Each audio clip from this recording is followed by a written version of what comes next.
Selamat pagi saudara-saudari, jumpa lagi dengan Pak Selegro di channel kesayangan Anda. Hari ini saya mau mengajak kita untuk berbincang-bincang seputar kebenarannya. Pertanyaan tentang apa itu kebenaran itu pernah diajukan kepada Yesus Kristus oleh Pilatus. Quid est veritas? Apa itu kebenaran? Kemudian kita tahu dari catatan Injil bahwa Yesus diam saja, silensium. Nah, diamnya Yesus ini berarti macam-macam, ya, ditafsirkan macam-macam, apalagi di luar sana ditafsirkan serampangan aja.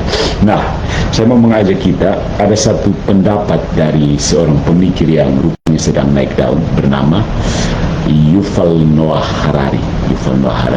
Pemikirannya menarik beberapa orang muda, ya, termasuk orang muda Katolik.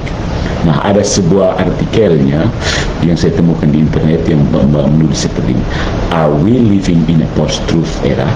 Apakah kita sedang hidup di era pasca kebenaran? Nah, saya akan membantu kita untuk mencoba memberikan tanggapan kritis dari perspektif Katolik terhadap pemikiran dari Yuval Noah Harari yang menurut saya bisa mengaburkan dan mendistorsi iman orang muda Katolik. Yang sudah tua tidak apa-apa karena sudah mapan, tapi kami yang masih, adik-adik saya yang masih muda itu yang bisa terganggu. Ya, so teman-temanku yang terkasih, bagaimana saya cek dulu, bagaimana suaranya, soundnya oke ya, oke. Jadi, apakah kita hidup dalam era pasca kebenaran? Ini adalah analisis ideologis dan tanggapan kritis dari perspektif Katolik atas narasi Yuval Noah Harari. Di sini ada yang pernah baca bukunya Yuval Noah Harari, Homo sapiens misalnya, atau Homo Deus ya. Nah, yang pertama, Homo sapiens yang post kebenaran. Pertanyaan yang kita ajukan kepada Yuval Noah Harari. Yuval Noah Harari ini dalam esai populernya mengatakan bahwa manusia sejak awal adalah makhluk post-truth, makhluk pasca kebenaran psikososial. Manusia percaya karena orang lain percaya. Tapi apakah benar seluruh struktur iman, moral, dan komunitas adalah kebohongan massal yang terselubung demi efektivitas sosial? Disinilah kritik Katolik masuk, bukan sekedar membela institusi keagamaan, tetapi menantang asumsi metafisik Harari tentang realitas, kebenaran, dan martabat manusia. Nah, mari kita lihat argumen dari Harari. Manusia sebagai spesies mitologis. Yang pertama, fiksi itu sebagai lem sosial. Menurut Harari, manusia menguasai dunia bukan karena kekuatan biologis, tetapi karena kemampuan bercerita. Menarik ya, manusia menguasai dunia bukan karena kekuatan biologis, tapi karena kemampuan bercerita. Ya, agama, hukum, dan negara adalah narasi kolektif yang memfasilitasi kerjasama massal. Bahkan uang dan perusahaan adalah cerita legal yang kita sepakati, fiksi legal.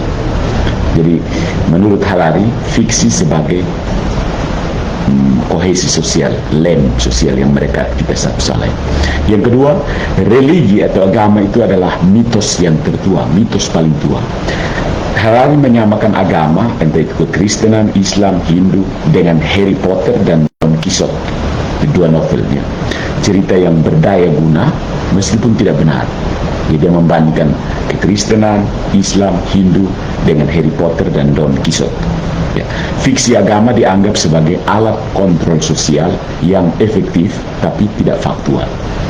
Poin yang ketiga, politik dan ekonomi bagi Harari adalah post-truth yang baru. Ya. Halo. Ya, bagaimana? Oh, bisa. Oke, ya. Yang ketiga, politik dan ekonomi sebagai post-truth yang baru. Jadi Harari menunjukkan bahwa bahkan demokrasi, kapitalisme, dan nasionalisme itu berdiri di atas cerita. Coca-Cola misalnya dipromosikan sebagai citra kebugaran, bukan realitas kandungan gulanya. Jadi cerita yang dijual, bukan kebenaran yang dijual. Kebenaran objektif, kata Harari, tidak menjual. sondelaku katanya. Nah, mari kita beri kritik dari perspektif Katolik. Kelihatan menarik ya argumennya. Kebenaran objektif itu sama sekali tidak menjual menurut Yuval Noah Harari. Fiksi dari perspektif Katolik, fiksi bukanlah dasar dari kebenaran. Fiksi bukan dasar kebenaran. Karena yang pertama ada distingsi antara simbol, mitos, dan wahyu. Ya. Gereja Katolik sejak awal membedakan antara simbol yang menunjuk kepada realitas dan mitos yang berupa narasi budaya dan wahyu, yaitu penyingkapan kebenaran ilahi. Jadi meskipun agama memakai simbol dan bahasa naratif, wahyu bukan sekedar metafora, melainkan perjumpaan historis dengan yang ilahi, terwujud dalam Yesus Kristus. Nah, kebenaran Allah telah dinyatakan dalam Yesus Kristus. Lihat Yohanes bab 1 ayat 14 dan Ibrani bab 1 ayat 1-3. Fiksi kolektif tidak menjelaskan mengapa murid-murid Yesus mati disalib dan disiksa, melainkan hanya kebenaran yang dialami sebagai nyata dan transformatif, mengubah. Kemudian ada metafisika realisme. Kebenaran itu lebih dari sekedar konsensus kesepakatan. Katolik itu berakar dalam realisme metafisik. Kebenaran bukan hasil voting, tetapi adequatio intellectus ad rem, kesesuaian akal budi dengan realitas. Fiksi bisa menyatukan secara psikologis, tetapi kebenaran menyelamatkan secara ontologis.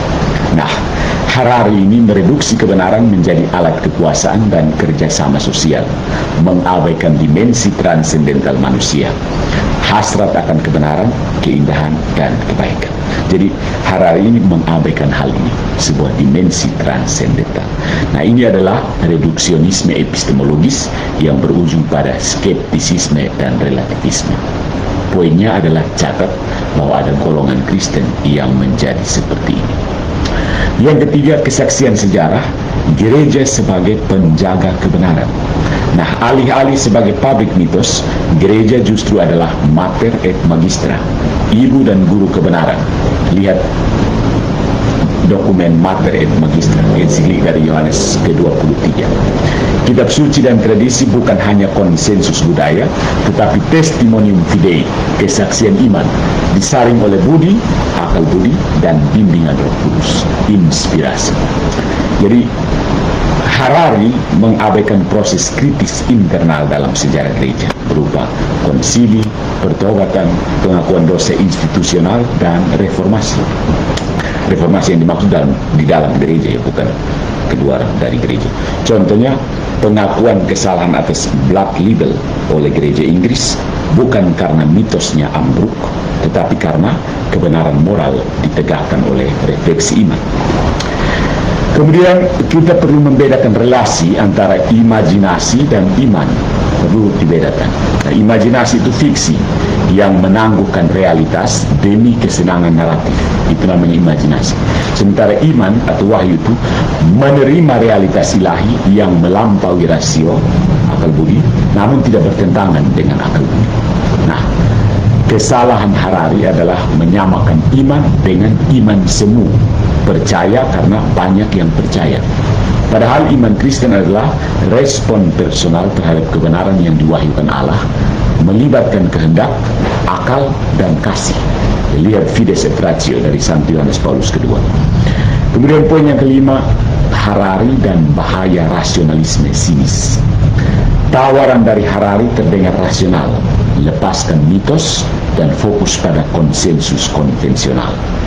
Namun implikasi akhirnya adalah menyamaratakan agama dengan hoaks, menolak setiap klaim kebenaran absolut demi harmoni sosial.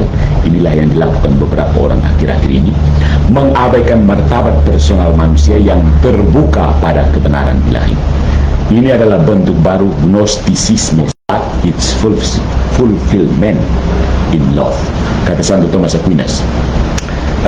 Iman bukanlah penangguhan akal budi, tapi pemenuhannya di dalam kasih. Nah, mari kita lihat secara sekilas perbandingan pandangan Harari dan gereja Katolik. Soal aspek kebenaran, Harari itu dari spesies post-truth. Itu menyatakan bahwa fiksi kolektif, relasional, dan bukan realitas. Jadi kebenaran itu hasil fiksi kolektif, fiksi bersama, bersifat saling terhubung dan bukan realitas. Sementara gereja Katolik, homo veritatis, manusia yang benar menuju kebenaran. Kebenaran adalah kesesuaian akal budi dengan realitas yang transenden. Nah, menurut Harari, agama adalah fiksi sosial yang berguna. Bagi gereja Katolik, agama adalah wahyu ilahi yang menyelamatkan. Bagi Harari, kerjasama sosial itu berdasarkan mitos bersama, ekonomi, perdagangan, hukum, dan sebagainya. Tapi gereja Katolik itu berdasarkan moral objektif dan kasih. Bagi Harari, imajinasi itu adalah alat survival bertahan, sementara bagi gereja Katolik imajinasi adalah pendamping akal budi untuk menyentuh misteri. Nah, bagi Harari, uang atau negara atau perusahaan itu merupakan fiksi legal, fiksi yang sah. Sementara bagi gereja Katolik semuanya itu uang, negara, perusahaan perlu dikuduskan dalam terang Injil. Nah, bagi Harari tujuan hidup adalah evolusi adaptif, berubah untuk menyesuaikan diri, dan pentingnya kekuasaan. Sementara bagi gereja Katolik, tujuan hidup adalah kesatuan dengan Allah dan sesama di dalam kasih. Penting bukan? Nah, dari konsep Harari dan perspektif gereja Katolik ini, mari kita lihat posisi apologetika Katolik. Iman adalah pengetahuan yang dilandasi cinta, bukan fiksi masal. Yang pertama, iman itu bukan mitos. Iman itu fides et ratio, iman dan akal budi. Apologet Katolik tidak menyangkal bahwa manusia hidup dalam dunia simbol, cerita, dan bahasa. Tetapi yang ditolak adalah reduksi iman menjadi fiksi sosial yang efektif. Santo Yohanes Paulus II dalam ensiklik Fides et Ratio mengajarkan bahwa iman dan akal budi adalah dua sayap yang memungkinkan jiwa manusia naik untuk merenungkan kebenaran. Artinya, iman bukan penangguhan realitas, penyangkalan terhadap realitas, melainkan pelampauan akal budi kepada kebenaran yang tidak dapat dijangkau sepenuhnya oleh rasio itu sendiri, namun tidak bertentangan dengan akal budi. Jadi, melampaui akal budi kepada kebenaran yang sesungguhnya tidak bisa dijangkau hanya sekedar oleh akal budi, karena akal budi itu ada dalam diri manusia dan terbatas. Disinilah apologetik Katolik berdiri. Iman Kristiani menanggapi realitas yang benar-benar terjadi dalam sejarah dan disahkan oleh akal sehat, bukan delusi kolektif hasil dari propaganda bersama, misalnya karena menguasai teknologi mesin cetak atau punya jalur ke penguasa sekuler. No. Yang kedua, wahyu historis itu bukan narasi kosmetik. Yesus Kristus bukan karakter fiksi, ya. Dia lahir, hidup, wafat, dan bangkit dalam sejarah. Kesaksian para rasul bukan rekayasa, karena mereka rela mati untuk mewartakan kebenaran yang mereka alami secara konkret. Rela mati untuk mewartakan kebenaran yang mereka alami secara konkret. Jika agama hanyalah cerita kolektif yang disepakati, bagaimana menjelaskan darah para martir? Harari tidak menjawab, karena dalam kerangkanya pengorbanan demi iman adalah kegilaan sosial, bukan kesetiaan pada kebenaran. Apologetik Katolik mengajukan pertanyaan balik. Apakah mungkin orang-orang waras mempertaruhkan hidupnya hanya demi fiksi? Poin yang ketiga, Kristus sebagai Logos. Ini adalah jawaban terhadap post-truth. Dalam Yohanes bab 1 ayat 1, Kristus disebut Logos, akal ilahi, ratio semesta, sabda yang menjadikan segala sesuatu. Artinya, realitas dunia, kenyataan dunia didasarkan pada rasionalitas ilahi, bukan absurditas naratif atau konstruksi sosial. Ya, kita sepakat untuk sama-sama seperti ini, sepakat untuk bergandengan tangan, tidak usah benar salah. Dalam budaya post-truth yang meragukan adanya kebenaran objektif, iman Katolik justru bersaksi bahwa kebenaran bukan ide, tetapi pribadi, Yesus Kristus. Yohanes bab 14 ayat 6. Maka apologetik modern tidak cukup membantah ateisme, melainkan harus menghadapi sinisme epistemologis dan relativisme etis seperti yang diusung Harari dan dipraktikkan oleh beberapa golongan orang Kristen. Yang keempat, realisme sakramental melampaui simbolisme sosial. Salah satu kekeliruan dari Harari adalah menyamaratakan sakramen Katolik dengan ritus sepak bola. Kita tahu itu fiksi, tapi kita pura-pura percaya demi identitas sosial. Penting ya kritik dari Harari. Tapi apa tanggapan apologetik Katolik? Sakramen bukan permainan sosial, melainkan tanda yang menghadirkan apa yang ditandakan. Lihat Konsili Trento misalnya. Ekaristi bukan sekedar ritual komunitas, tetapi kehadiran nyata Kristus, real presence. Ini bukan fiksi kolektif, tetapi metafisika inkarnasi yang bekerja dalam realitas. Maka apologetik Katolik harus menjelaskan mengapa sakramen itu masuk akal dalam kerangka inkarnasi dan realisme ontologis. Yang penting bagi kita, tidak hanya kutip ayat sana sini. Jelas manusia bisa mengenalnya, bukan menciptakannya. Kita bisa mengenal kebenaran, bukan menciptakan kebenaran.